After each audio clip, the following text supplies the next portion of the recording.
ça souffle. Et combien de gens, en venant me consulter, sont repartis avec cette chance, alors qu'ils venaient quelque part comme Clément Fraise, qui lui, depuis 38 minutes veut se connecter, ça marche pas. Il y a des gens qui, depuis 38 ans, voulaient se connecter à une réussite qu'ils n'ont pas eue. Et je leur ai appris, en 2 minutes, à convoquer cette réussite. Ah, ah non, ah si, C'est ah, il Clément a une Fraise drôle de avec une tête. jolie fille en photo. Ah voilà! Parfait! Il avait... Bien vu du coup. Tom, Bonsoir. C'est, c'est une il y petite avait une morale, photo. c'est rien ne sert de courir, il faut partir à point. Voilà. Bon, du Donc, coup, les amis, je suis contente de vous avoir déjà, je commence parce que je sais que le débat va tellement être animé que je vais pas pouvoir en placer une de la soirée. Donc c'est maintenant que je commence. non, pas Euh, nécessairement. J'ai l'espoir que tu nous serves de Madame Loyale. Bah écoute, tu sais quoi? Moi, quand je faisais de la l'ASMR, on m'appelait à un moment donné Madame Soleil parce que j'avais un personnage qui tirait les cartes. Et j'avais ça. Donc je propose que je reste toute la soirée avec ceci, histoire de bien illustrer le propos qu'on va aborder ce soir. C'est bon? Ben, ça fait ton sur ton. Voilà, parfait. Donc de ce fait, Sans, bon, sans mauvais jeu de mots, bien évidemment. attention. Bien vu. Donc, bah écoutez, vu qu'on est entre personnes civilisées et responsables, je pense que je n'aurai pas besoin souvent de vous couper parce que vous allez vous couper la parole. Je pense que ça n'arrivera pas de la soirée. Je ne suis pas médium, mais j'arrive en tout cas à me faire cette idée et je pense qu'elle n'est pas fausse. Donc, écoutez, messieurs, l'inspiration, tout ça, je pense que vous avez beaucoup de choses à vous dire. Accepte Oui. contre-nature. J'ai entendu en me connectant le mot hypnose. Je sais pas dans quel contexte. Ah, je sais pas. Je l'ai peut-être dit moi, hein, j'en suis pas tellement sûr. En Non, tous les alors cas, non, j'ai du mal à... non, c'est possible, hein. Mais en tous les cas, Clément, je suis très content de te rencontrer. Mais Parce que pareillement. dans les débats, ce que je cherche, c'est d'avoir du répondant pour que le débat soit constructif et le répondant passe aussi par le respect réciproque. Voilà. J'ai regardé ce que tu fais un peu partout. C'est pas mal, hein, franchement. Tu as beaucoup de belles capacités, de belles choses. Après, moi, j'ai que d'abord une question. Si tu accordes que je pose une question, Mais qu'est-ce je que t'en toi, prie. ok, qu'est-ce que tu penses des médiums ou de la voyance ou des arts en rapport avec le monde invisible? C'est ça où j'ai pas réussi à te situer. Et donc, c'est juste ce que j'aurais besoin d'abord de savoir, même si c'est pas à moi de poser des questions, hein. Non, Mais non, mais c'est juste, c'est pas à moi non voilà. plus, on discute. Alors, tout d'abord, Oui. permets-moi de te retourner déjà la politesse, puisque, tout d'abord, il y a beaucoup de médiums qui ont refusé le débat avec moi, et toi non. Donc, c'est déjà en ça un grand point que l'on peut mettre à ton crédit. Aussi, je pense, et je le fixe dès maintenant, il y a pour moi deux types de alors, je vais répondre en même temps à ta question, mais pour moi, il y a, disons, deux types de personnes qui versent dans le monde du paranormal. Je vais peut-être d'abord préciser ma position sur le paranormal, ce sera plus simple. Pour moi, la sincérité des médiums n'est en rien gage de leur véritable potentiel. Aussi, je considère qu'aucun médium n'a jamais donné une preuve validée scientifiquement de sa capacité à communiquer avec l'au-delà. Jamais. Et pour me situer vis-à-vis du paranormal, je suis un mentaliste, donc un illusionniste en réalité, qui utilise des ressorts rhétoriques et psychologiques pour prétendre deviner dans les pensées, influencer, etc. Entre autres ressorts beaucoup plus truqués qui sont directement empruntés aussi à la magie, et à la magie beaucoup plus traditionnelle. Et j'ai un spectacle qui s'appelle La Séance, dans lequel je reproduis à l'identique une séance telle qu'elles étaient pratiquées au 19e siècle, Ouija, table tournante, écriture automatique, transcommunication, channeling. Des gens viennent, je leur dis que je n'ai pas de pouvoir et j'arrive quand même à leur donner des messages de leurs défunts. Tout ça est de l'illusion et je débunk comment en vidéo. Pour moi, aucun médium n'a un pouvoir. Nonobstant, je considère qu'il existe deux types de médiums. Ce que j'appelle, je ne vais pas dire charlatan dans un sens péjoratif, mais il y a deux types, entre guillemets, pour moi, de charlatans au sens de personnes qui prétendent avoir des dons qu'ils n'ont pas. Il y a les shut-eye, c'est-à-dire les yeux fermés sur leurs croyances. Pour moi, ce sont les gens qui y croient réellement. Ils pensent qu'ils ont un don, ils pensent qu'ils font du bien aux gens. par tout un tas de biais psychologiques, ils s'en autoconvainquent et ils en convainquent autrui, par validation permanente des gens qui sont dans l'attente de faire leur deuil de quelque chose. Et de l'autre côté, il y a les open eye, tels que Jean-Pierre Girard, tels que Uri Geller, qui tordait les cuillères, tels que John Edwards, tels que Peter Popov, qui s'est fait prendre la main dans le sac à avoir une oreillette alors qu'il faisait le téléévangéliste, etc. Ces gens-là, eux, savent qu'ils utilisent des ressorts de magiciens comme moi. Si demain, je partais dans un autre pays où mon visage n'était jamais passé dans les médias et où je n'avais jamais fait de spectacle, que je prenais un nom d'emprunt, que je me déguisais et que je disais « je suis un vrai médium » avec tout l'attirail de rouage truqué que j'ai, je serais à ce compte-là un open eye, un escroc qui a les yeux ouverts sur ce qu'il fait et sur son escroquerie.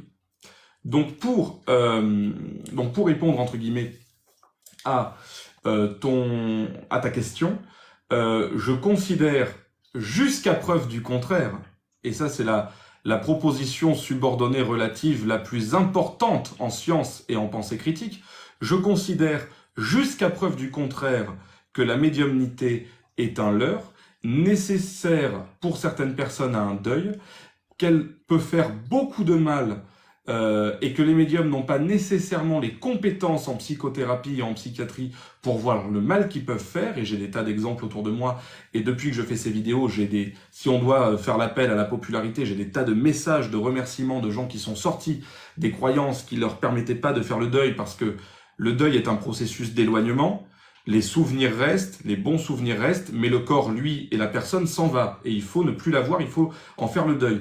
Or, la médiumnité est un processus de rapprochement. Ils vous surveillent, ils sont autour de vous, ils vous aiment, ils vous envoient des messages, ils vous voient, ils vous observent. Et donc, pour certaines personnes, ça peut provoquer des retards de prise en charge thérapeutique, des hallucinations, parfois même une volonté de se suicider pour les rejoindre. Donc, voilà en gros mon postulat. Pour moi, tout ça est faux, découle... D'ailleurs, on va reparler ensemble, je pense, dans le débat de l'origine du spiritisme, mais tout ça est pour moi gigantesquement faux, c'est religieux, et aucun médium n'a apporté jusqu'à preuve du contraire l'existence de ces pouvoirs devant la science, malgré des défis qui leur ont été proposés. J'espère, déjà premièrement, est-ce que tu me positionnes à présent de partout, ou est-ce que tu as une autre question ? Non, j'ai plutôt une illustration, donc c'est bien, tu viens de positionner. En fait, tu me fais tellement penser à Alexander Fleming. Tu sais qui c'est ou pas? L'inventeur de la pénicilline par sérendipité. Je ne reconnais pas votre voix. Tais-toi, Steve. Alexander Fleming, l'inventeur de la pénicilline par Et tu sais pourquoi tu me fais penser à lui? Est-ce que je peux te le dire? Je t'en prie, je t'en prie. Déjà, je suis très flatté de cette comparaison, mais je t'en prie. Totalement. Parce que lui, il a découvert ça par hasard. Et longtemps avant, 500 ans avant, il y avait un bûcher avec une sorcière qui était en train de brûler. Tu sais pourquoi? Parce qu'elle posait des toiles d'araignée sur les plaies des enfants. Et dans les toiles d'araignée, il y a de la pénicilline. Et à cette époque-là, elle brûlait.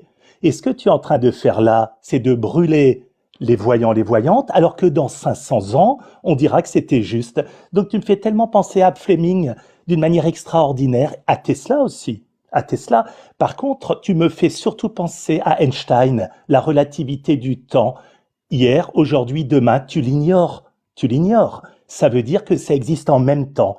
Pourquoi pas certaines personnes seraient-elles pas capables de se connecter au passé, au présent, au futur, dont Einstein, un grand rationnel, a dit que c'était de telle manière que fonctionnaient les choses. Alors jusqu'à présent, on n'est pas dans la voyance là, on n'est pas dans les arts divinatoires, on est dans la science, on est dans le monde réel, on est dans les chercheurs. Je t'ignore pas, je tape des notes en même temps.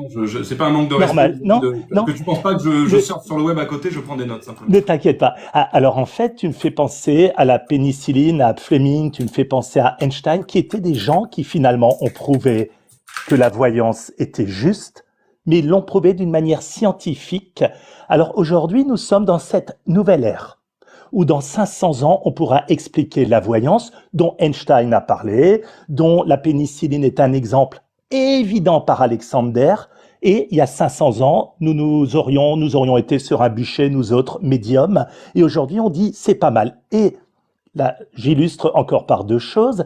Aujourd'hui, il existe dans les phases finales, malheureusement dans les hôpitaux, il y a des gens en phase finale, des expériences de mort imminente.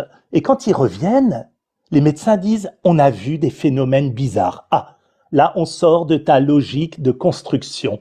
Et troisième point, la Terre n'a jamais relevé d'une logique de construction comme tu l'évoques, parce que toi, tu essayes d'évoquer une logique. Si j'en ai trois, c'est qu'il y en a deux avant. 1 plus 1 égale 2. Moi, je dis une entreprise plus une deuxième égale une troisième entreprise. C'est une façon de voir les choses autrement. Maintenant, je ramène directement le médium dans la vie courante. Est-ce que le médium arrive à sentir des choses? Est-ce que c'est franchement des gens qui ont besoin de faire des deuils? Non.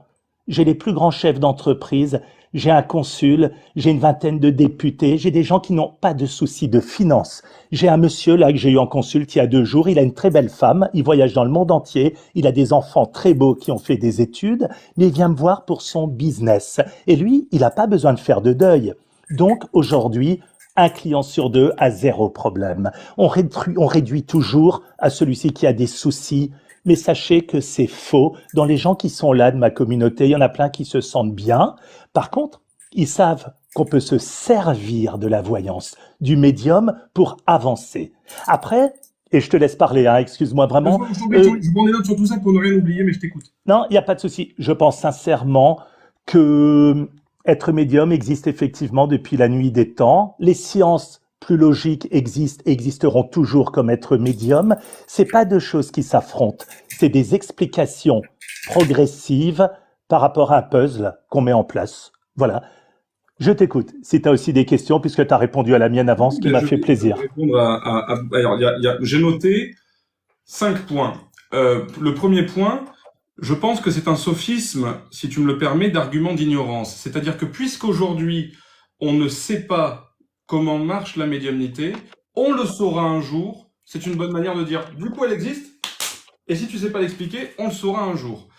C'est génial, mais dans les faits, c'est un appel au futur.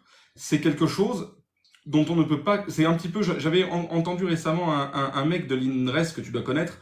Enfin, je veux dire, tu connais l'INRES, Stéphane Alix, tout ça. Il y a un mec de l'INRES qui disait, on ne connaît que 9%, mettons que l'univers est là, on n'en connaît peut-être que 10%.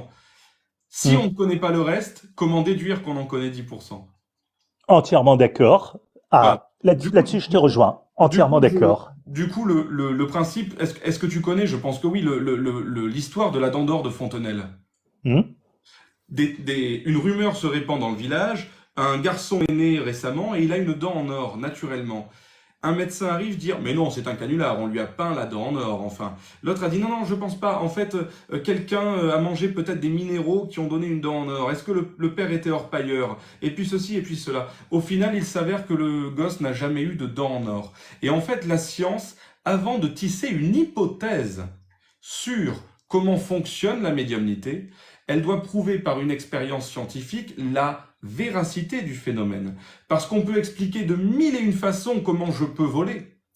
Peut-être que je suis avec des os plus légers. Peut-être qu'en fait, j'ai une musculature qui me permet de faire de grands sauts et on a l'impression que je vole.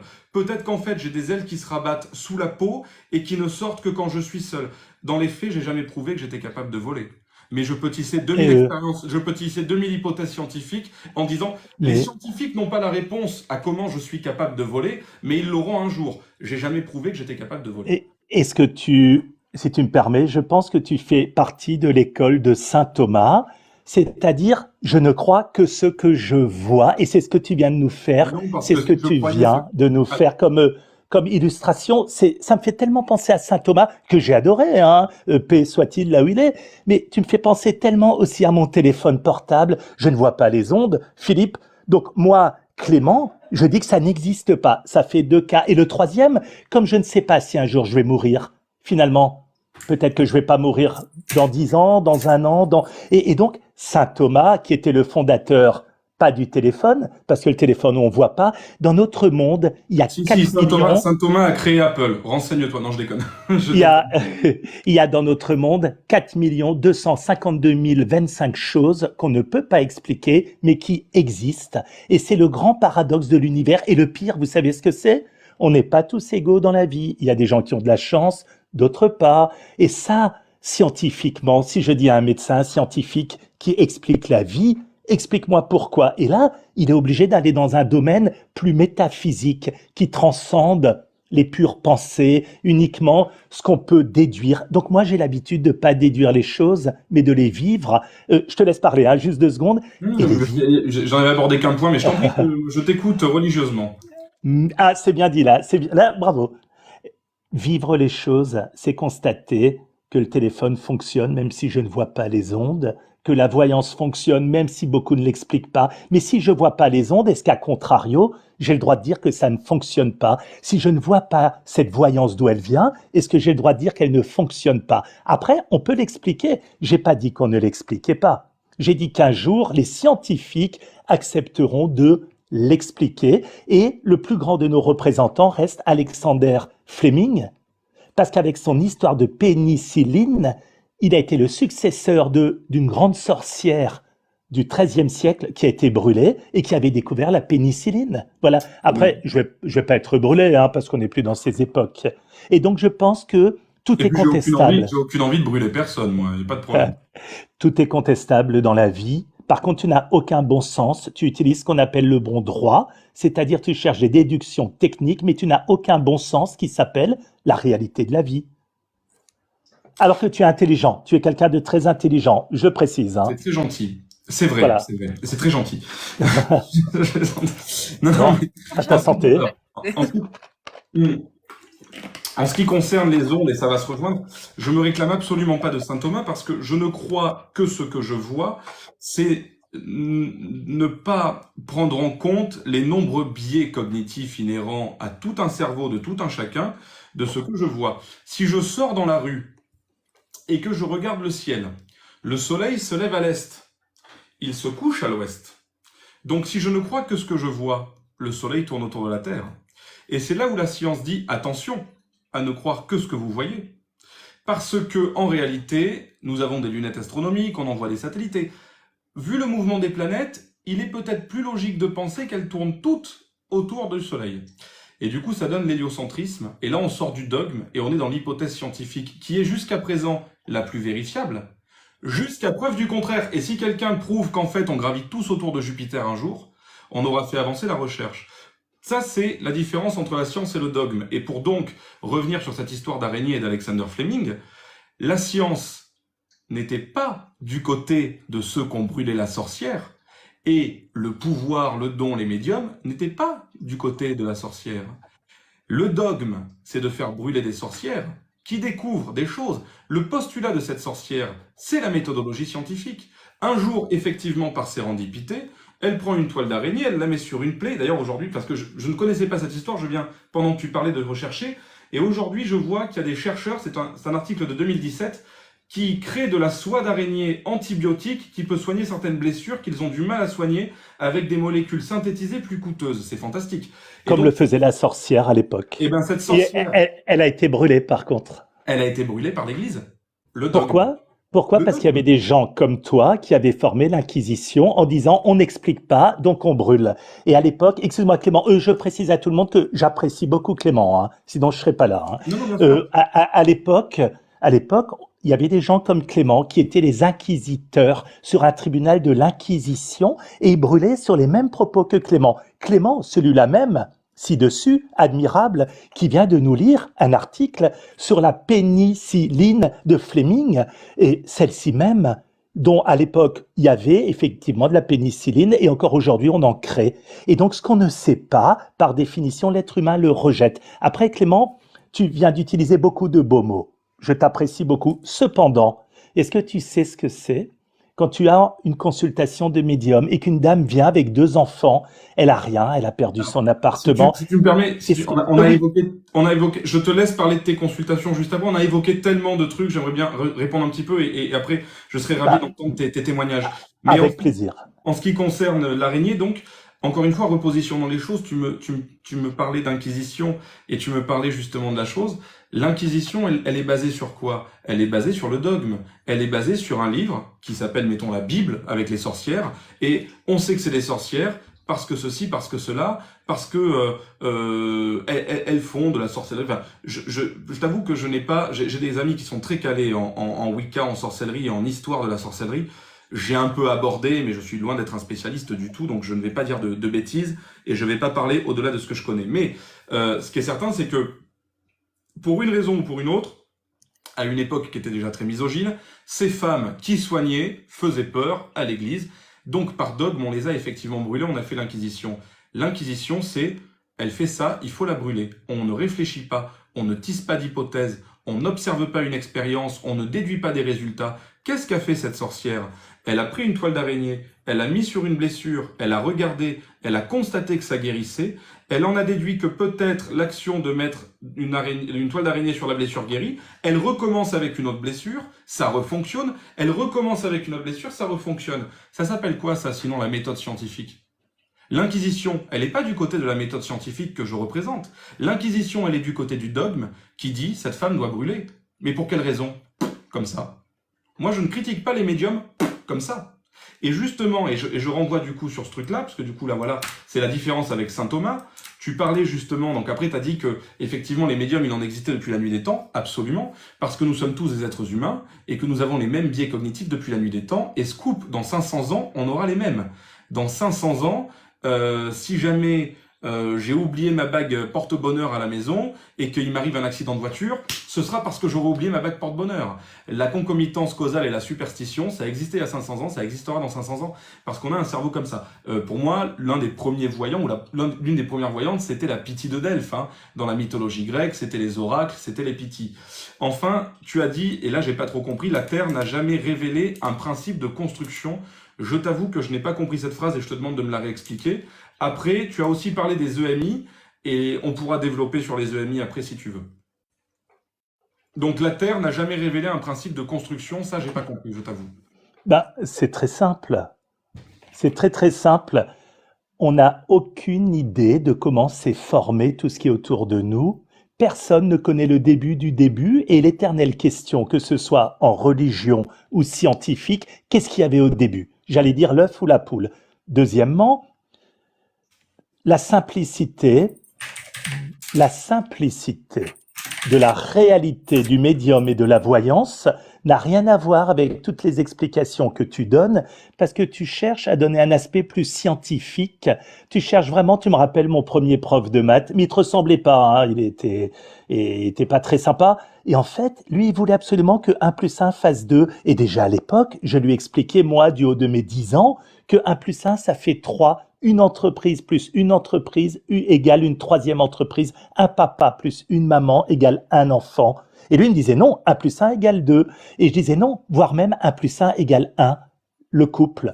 Et en fait, il voulait tout comprendre, pourquoi on respire, pourquoi on avance, tout.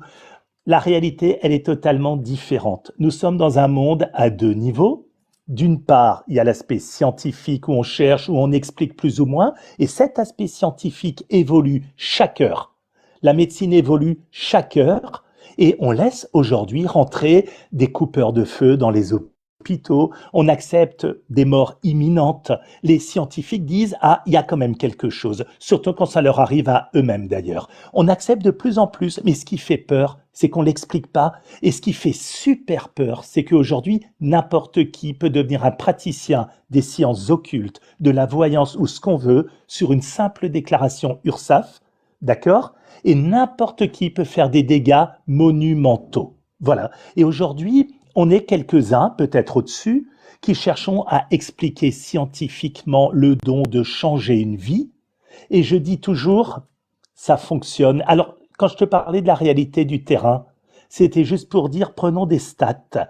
Les gens qui viennent consulter, alors il y a des voyants qui sont nuls, il y en a des très bons, ça dépend à qui on a affaire, mais moi, je sais une chose, il y a 60% de mes clients qui changent de vie et il n'y a pas d'effet placebo. Tu sais pourquoi?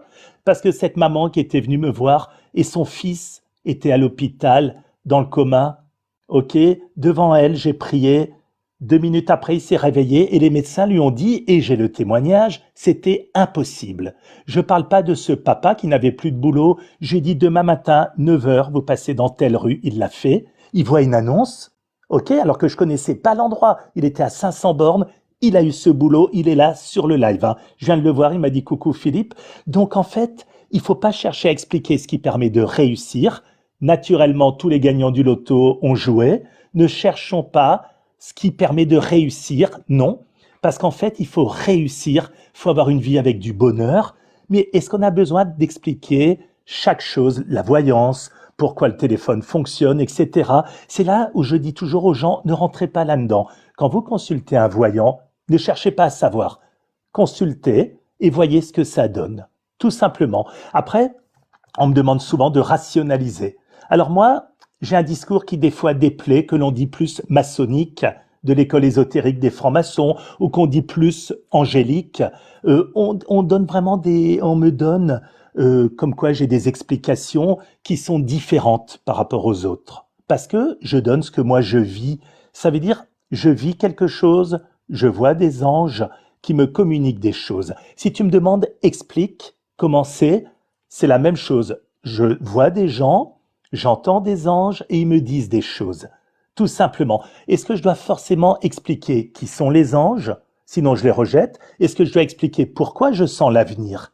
Sinon, ça veut dire que c'est faux? Non, parce qu'il s'avère que c'est juste. Voilà. Donc, je pense qu'on ne doit pas donner une forme scientifique à tout, parce que le sophisme dont tu as parlé, c'est le fait de pouvoir convaincre, même si on a tort, d'utiliser le langage. D'ailleurs, les musulmans, les juifs, les catholiques ou les avocats ou d'autres le manipulent très bien. Moi, je fais pas de sophisme. J'ai la réalité du terrain, j'ai des clients qui viennent ou des grosses entreprises ou des gens qui ont des difficultés. Mon but, c'est de leur dire quand, comment et où aller pour que tout s'éclaire et de demander aux anges de leur porter chance. Voilà. Et quand ils reviennent, ben ça fonctionne. Je réponds juste à quelqu'un sur le live, j'ai pas toujours le même polo. Si tu prends toutes mes vidéos, j'ai 450 polos. C'est juste ça, je suis d'accord. Je suis totalement d'accord que Clément me conteste. Mais qu'on dise que j'ai le même polo, je suis très déçu. Très déçu. Ce sera d'ailleurs le sujet, j'espère. Ça, je veux pas. Et, non, parce que, excuse-moi, on dit que je suis le médium des riches, mais qui s'applique aux pauvres, parce que je demande 60 € la consultation. Voilà, et après, moi, je vais dans tous les débats, parce que je vais laisser parler Clément. Ce qui est intéressant en lui, il cherche à donner une forme scientifique, c'est-à-dire comme un enfant. Je veux savoir pourquoi, maman, pourquoi j'ai pas reçu 3 jouets? Mon fils, c'est parce qu'on est fin du mois. Alors que moi, ce serait, maman, tu peux pas? Bah, tu m'en offres qu'un. Vous voyez la différence entre le côté scientifique et pas scientifique. Voilà. Après, chez les voyants, il y a beaucoup de charlatans. Chez les scientifiques, il y a beaucoup de charlatans. Chez les mentalistes, il y a beaucoup de charlatans. Chez les TikTokers, il y a beaucoup de charlatans, plus de charlatans que de gens honnêtes. Et le peu d'honnêteté qu'on essaye d'avoir est noyé dans la masse. Voilà. Alors, moi, je suis là pour débattre parce que je pense avoir compris que Clément veut donner un sens scientifique, une explication à tout, et il dit qu'il peut faire la même chose en se reposant sur d'autres techniques. Hein. Moi, je dis non, il fait pas la même chose, parce que moi, je suis capable de donner des dates et elles se réalisent. Et Clément, il peut pas donner des dates pour dans 8 mois. Je l'ai déjà fait. Je vais te donner un exemple tout bête. Le principe même d'un. Alors là, on va rentrer dans le vif du sujet. Mais tu as tellement dit de choses que je vais, si tu le permets, rebondir. Je vais essayer de faire de manière très concise. Tu dis que tu ne fais pas de sophisme. Or, et ce n'est pas vraiment sauf ton respect, je ne veux pas manquer de respect à personne, mais je pense que tu en fais et de nombreux. Tu as fait pas mal de comparaisons qui ne sont pas raisons. D'abord, tu as mis des faux dilemmes incompatibles. Exemple, maman, alors au-delà de l'infantilisation, mais je le prends bien, parce que je suis quand même jeune, tu as dit maman, pourquoi j'ai pas eu 3 cadeaux? La mère répond parce que c'est la fin du mois. Et tandis que toi, tu opposes ça avec ben maman, dans ce cas, prends-moi juste un cadeau. C'est pas du tout incompatible. On peut très bien parler à son enfant en disant écoute, c'est la fin du mois, et l'enfant mature peut très bien dire ben, j'en veux juste un dans ce cas-là, et la mère peut très bien dire bien sûr, je t'en donne un. C'est loin d'être incompatible. Et ça, c'est quelque chose qui est souvent mis en exergue chez les médiums. Tu parlais à l'instant de date, je te donne juste une expérience personnelle. Je vais digresser, je te donne parce ça va être le festival des anecdotes personnelles, donc autant commencer et j'ouvre le bal. Et ensuite, je te fais, selon moi, une synthèse un petit peu de ce que je pense de la voyance.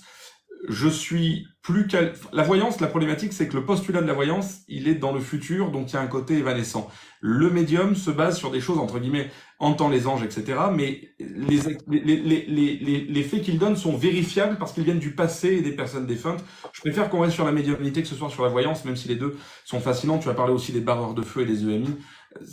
On en a pour 9 heures et c'est un plaisir. Moi, je fais la nuit blanche avec vous si vous voulez. Mais en ce qui concerne du coup la voyance, peut-être pour commencer. Un jour, dans le cadre j'arrive dans un pub qui s'appelle le Red Lion. Et il y a une femme qui arrive, qui doit avoir 35 ans, et qui arrive et qui me dit je vous reconnais, vous êtes Clément Fraise. Oui.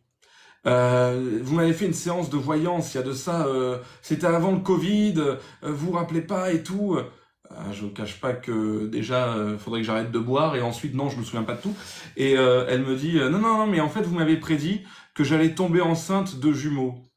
D'accord, et alors? Et alors, je vous avais dit, en vous moquant, vous êtes tombé totalement à côté, j'ai très peu de follicules, je suis quasi stérile, avant que ça arrive sans fécondation in vitro, ça n'arrive pas, et d'ailleurs, il faudrait que je tombe d'abord amoureuse.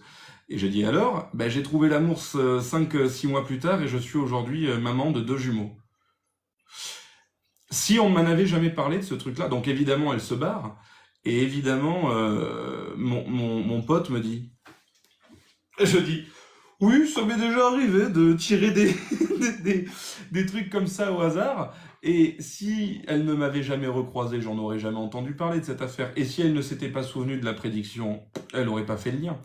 Quand on fait une prédiction de voyance, mettons, n'importe laquelle, je dis attention, attention, là vous allez sortir de mon cabinet, faites très attention parce que je sens sur votre jambe droite, c'est peut-être la gauche, mais je dirais que sur votre jambe droite, vous risquez d'avoir un accident dans les prochains jours.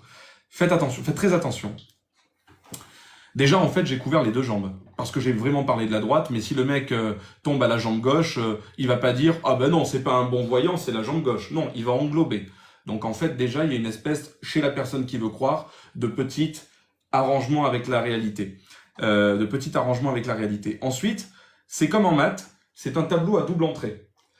Comme quand on faisait les produits en croix. Il y a 2 solutions. Soit la personne tient compte de la prédiction, soit elle n'en tient pas compte. Et à l'horizontale, vous avez soit la prédiction se réalise, soit elle ne se réalise pas. Est-ce que je peux juste dire quelque chose, une parenthèse? Non, juste là-dessus. Faut Oui. pas avoir fait de grandes études pour dire ça, hein. J'avais une fille à 3 ans qui me disait, soit elle se réalise, soit elle se réalise pas. Je lui disais, soit tu auras une glace, soit tu l'auras pas. Je parle pas d'études, hein, mais je finis ma démonstration. On rehausse. Donc pour les gens, on resitue bien le tableau. Soit on en tient compte, soit on n'en tient pas compte, soit elle se réalise, soit elle ne se réalise pas. Si on en tient compte, donc il y a 4 cas en fait, 2 x 2. Si elle en tient compte, la personne, et que la prédiction se réalise, putain, c'est un bon voyant, il m'avait prévenu. Si la prédiction, on n'en tient pas compte, et qu'elle se réalise, putain, j'aurais dû en tenir compte, il m'avait prévenu. Si la prédiction, on en tient compte et qu'elle ne se réalise pas, il a vraiment bien fait de me prévenir. Grâce à lui, je suis pas tombé. Si la prédiction, on n'en tient pas compte et qu'elle ne se réalise pas, on l'oublie 90% du temps.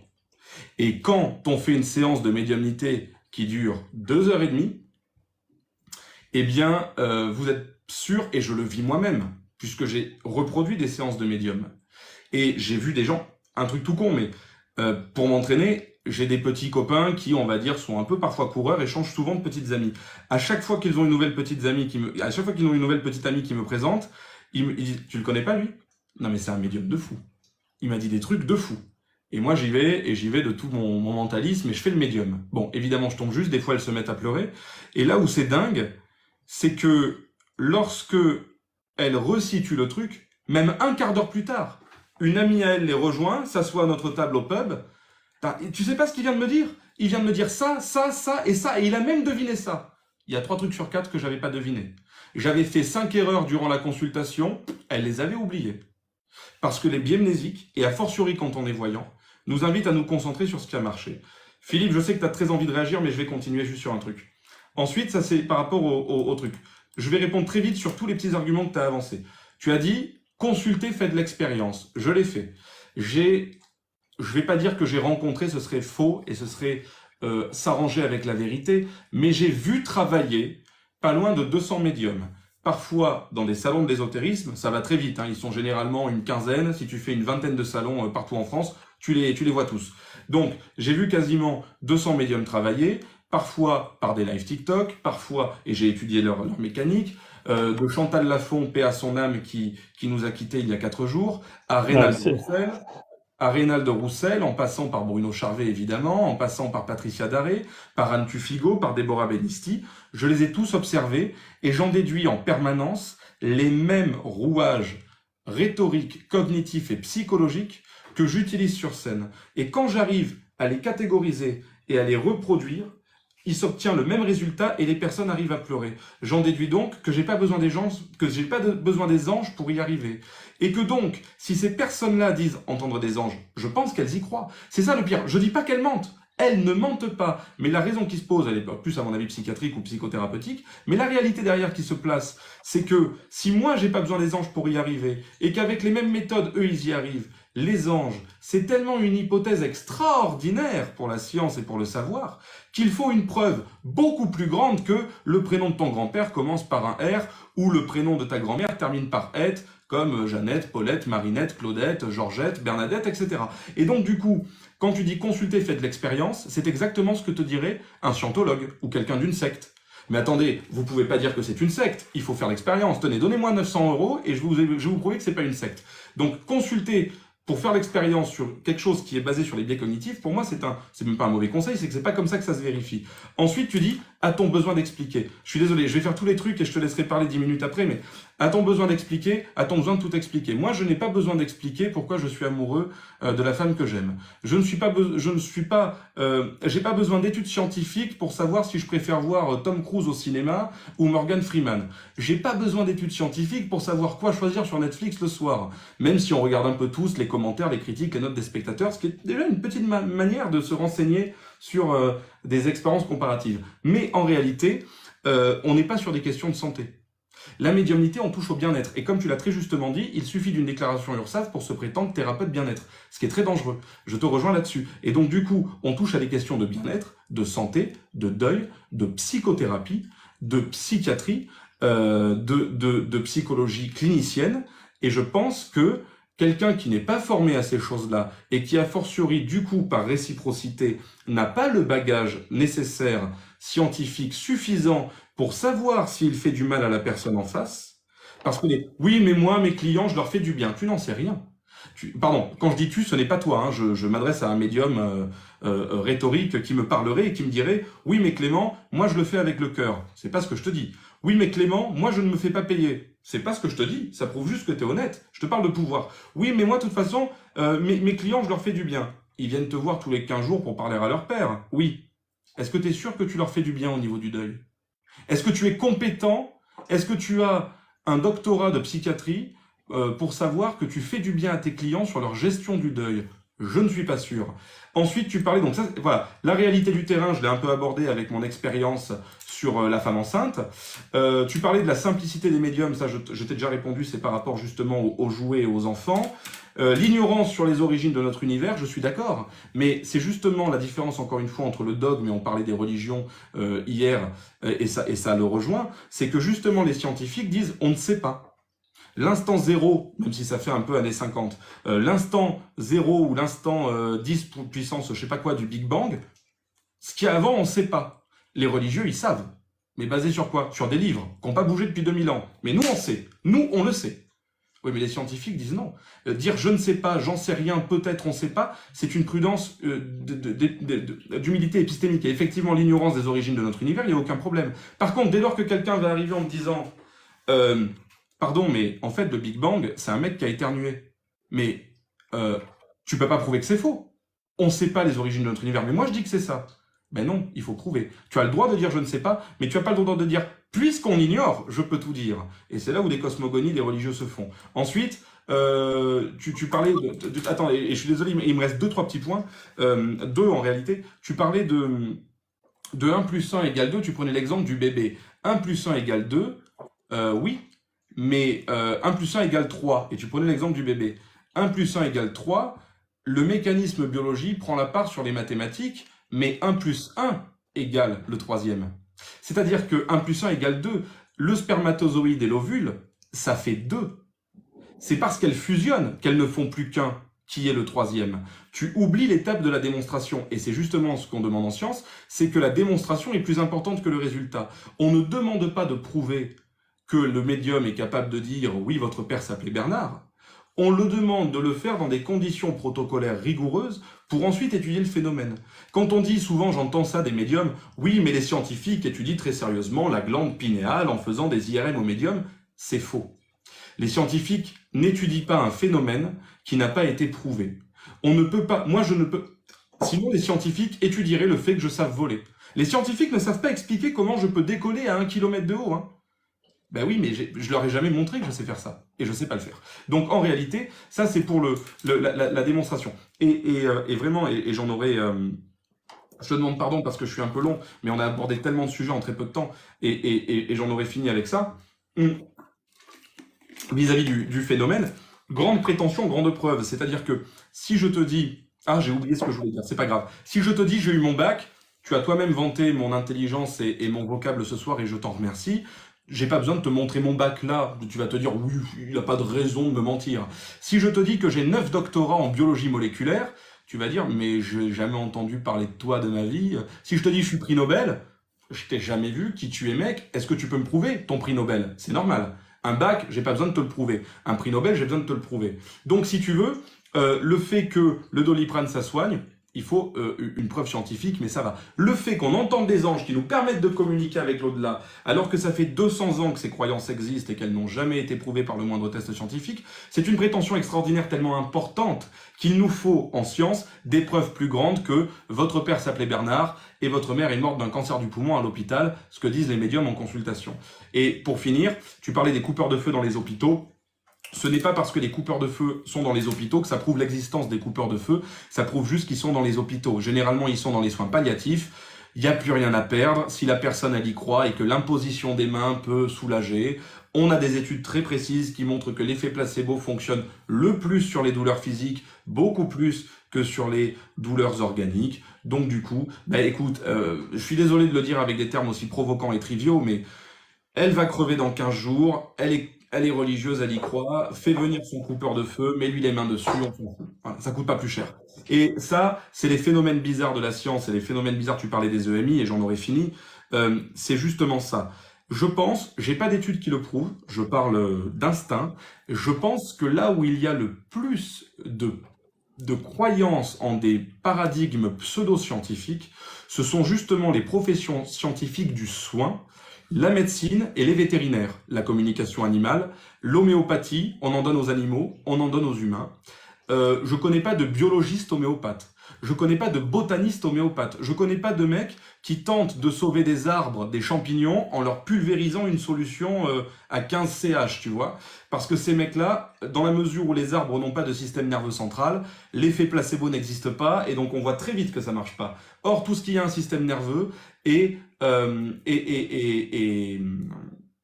pardonne-moi, tout ce qui a... Pardonne-moi, oui, je réponds au chat. Différence entre douleur physique et organique, pardonne-moi, je voulais dire musculaire. C'est une erreur. Je veux dire par là que le placebo marche mieux si tu te fais un bleu que si tu as la gastro et que tu as des maux de ventre. C'est ça que je voulais dire. Je te prie de m'excuser. Tout ça pour dire qu'en gros, effectivement, je pense que les médecins, la médecine est un art. Ce n'est pas... On dit souvent la médecine n'est pas une science, c'est un art. Ce qui est rigolo, c'est que cette phrase est vraie, mais que quand quelqu'un l'a dit, c'est généralement à 90% pour faire la preuve de bullshit. La médecine n'est pas une science, c'est un art au sens d'art de l'art forge, de l'artisanat. Il y a une part qui est basée sur la recherche médicale, et de l'autre part, est-ce qu'on connaît bien le patient? Est-ce qu'on est doux? Est-ce que le cabinet est enveloppant? Est-ce qu'on va bien donner le médicament? Est-ce qu'on va expliquer la molécule? Prenez ça, voilà, vous allez à la pharmacie, vous achetez ça, 2 par jour, ça suffira. Ou alors, non, cette molécule, elle va avoir telle action sur vous, on prend la personne comme ce qu'elle est, c'est-à-dire quelqu'un d'intelligent qui est capable de comprendre. Tout ça, c'est les effets contextuels, ça rentre dans le champ de la médecine. Nonobstant, si on te coupe de la recherche médicale en médecine, on va avoir du mal. Si justement, puisque la médecine n'est pas une science, tenez, buvez votre pisse 1 litre par jour et vous allez voir, ça va aller mieux. Voilà. Donc voilà, il y a eu des études sur l'urinothérapie qui ont prouvé que ça marchait pas. Et je pense justement que tu parles souvent de la méthode scientifique contre un truc, et j'en aurais fini. Et après, je parle même pas des EMI, on pourra faire une séquence sur les EMI si tu veux. Et j'aimerais bien qu'on fasse toi et moi une séance de channeling ce soir à la rigueur. Mais du coup, si tu prends par exemple un paradigme qui est carré comme la science, en fait, il est élargissable à souhait dès lors que ta preuve rentre dans le champ de la méthode scientifique. Et donc, en l'occurrence, on dit souvent une médecine alternative qui fonctionne, ça s'appelle la médecine. L'hypnose, récemment, est de plus en plus utilisée parce qu'on a de plus en plus d'études solides sur le sujet. Le phénomène était rigoureusement identique à l'époque. En l'occurrence, la méthode qui a servi à démontrer que l'hypnose fonctionnait sert aussi à démontrer que les médiums font comme les mentalistes. Ah oui, c'est ça que je voulais dire, et là vraiment je finis. Si tu veux, c'est exactement comme moi je suis magicien. Enfin, mettons que je suis mentaliste, mais illusionniste. Je vais dire à quelqu'un, voilà, j'ai un super pouvoir. Ce super pouvoir est de couper une femme en deux. Et je peux la reconstituer. On va me dire, Casus va me dire, vas-y, coupe-moi en deux. Alors je vais dire, non, Casus, tu es déjà coupé en deux.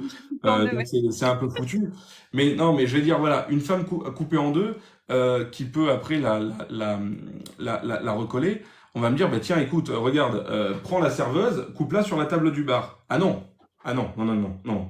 J'ai un pouvoir, je pourrais le faire, mais il me faut une boîte opaque, il faut que je connaisse la femme, il faut que je vienne avec mes propres scies, il me faut un écran de fumée avec une machine à fumer, il me faut un rideau noir, il me faut un jeu de projecteur. Ok, tu es magicien.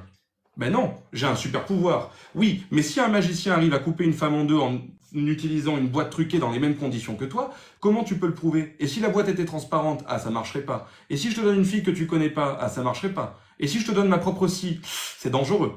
Ben c'est pareil pour les médiums. Dès lors que moi, dans les mêmes conditions que les médiums, j'arrive à faire une séance de channeling, ce que je demande aux médiums, c'est faites une séance de channeling dans des conditions où moi, je ne sais pas faire mon spectacle.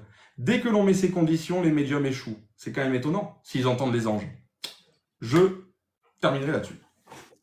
Eh bien, c'était très long, mais il y avait beaucoup de choses, effectivement. Donc, je ne sais pas, Philippe, si tu as pris des notes ou si tu as déjà ton plan. Alors, j'ai retenu 3 choses essentielles. La messe est dite, que tu es beaucoup fâché et les femmes coupées en deux. Donc, on va aborder ces sujets. On va les aborder. C'est les 3 points que tout le monde a retenus, dont moi. La messe est dite. Rien n'existe. Tout est logique. Ça veut dire il n'y a plus de voyance. Jésus n'existe pas. Dieu n'a jamais existé. Nous allons mourir un jour, être tous. Il n'y aura plus rien.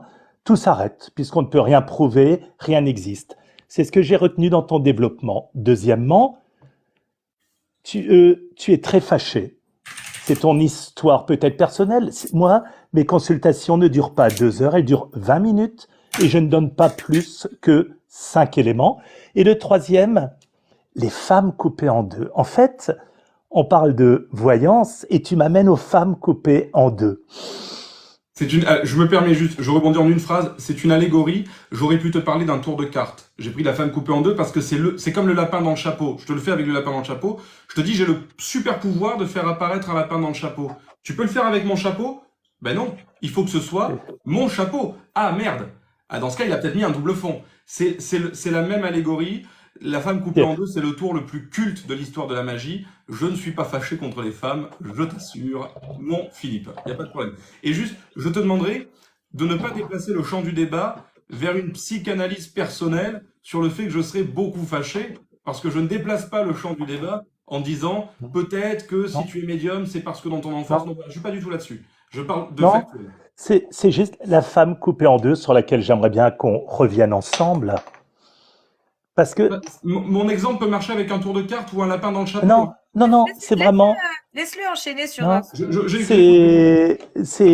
t'ai laissé parler parce que je suis habitué en consultation d'avoir des énergumènes comme toi qui me parlent, mais souvent je leur dis c'est que 20 minutes. Hein. Bon après c'est gratuit. Je me souviens de ce monsieur il y a 3 jours, il est resté 3 heures et j'ai retenu autre chose. Il m'a parlé d'autre chose, mais c'était extraordinaire. Donc la femme coupée en deux. pourquoi utiliser cet exemple quand on parle d'ésotérisme? Même si c'est des exemples, des métaphores, tout ce qu'on veut, quel est le rapport entre une femme coupée en deux et l'ésotérisme? Est-ce que c'est révélateur de tes réelles intentions?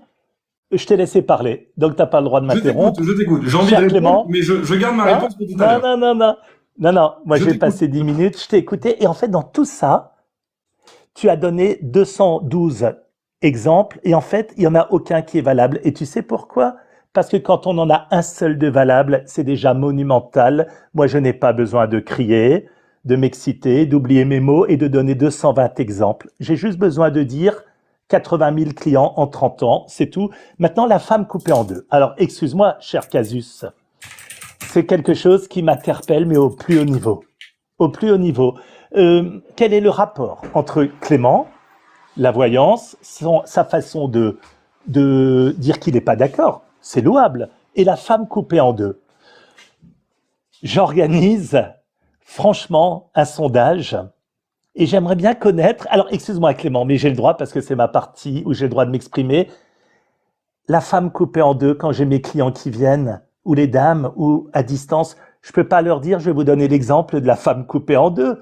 D'abord, c'est du sexisme. Bon, j'aurais à la limite l'exemple de l'homme coupé en deux, mais arrête de couper les choses en quatre, même si un homme averti en vaut deux.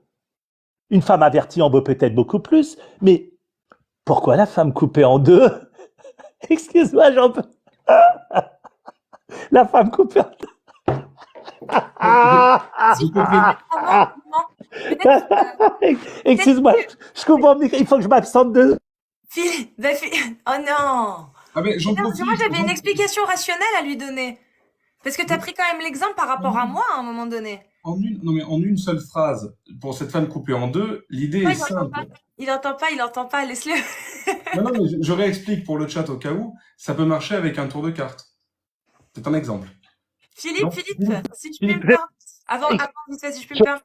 Moi, une explication, moi je la donne tout simplement qui m'a pris comme exemple. Tu vois, j'ai pas coupé en deux à proprement parler, mais j'ai plus de jambes.